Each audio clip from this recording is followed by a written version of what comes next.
hating-hati ang Pilipinas.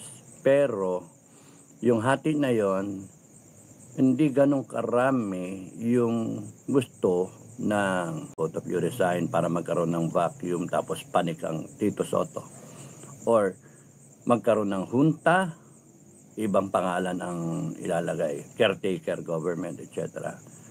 Alam niyo mga kababayan, violation ng Constitution lahat yon. Dapat talaga do sa Constitution tayo, line of succession. Hindi pwedeng ipagpilitan yung gusto ng iilan lang do sa gusto ng nakakarami. Demokrasya tayo, hindi tayo dictatorial, autocratic, hindi tayo komunista. Demokrasya tayo. The rule of the majority. And yung rule of majority na yon, na-define nung huling presidential elections. No? Na-define yon. Now, may mga magsasabi dyan, snap election. Hindi rin pwede snap election. Kasi yung snap election, isa yun na gustong mangyari para mawala yung succession line, baliwalain yon para mga tao sabihin, mag-election na lang tayo. That will be logical kung walang problema yung COMELEC natin. Yung huling election, yung 2025 midterm election, may problema doon sa lumabas na Senate na Magic 12.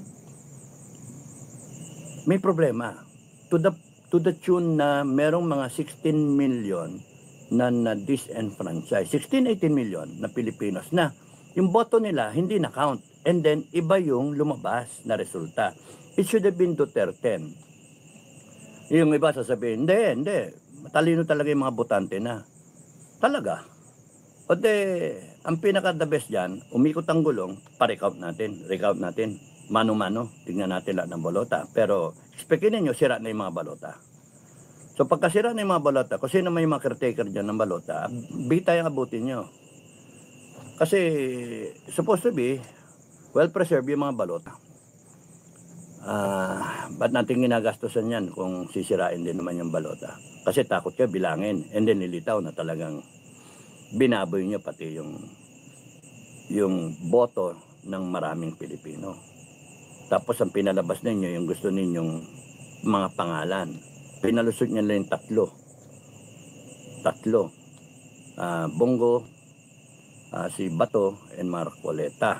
All the rest, tanggal, pero pasok yung iba. Ako mismo, I will not allow yung magkaroon tayo ng snap election.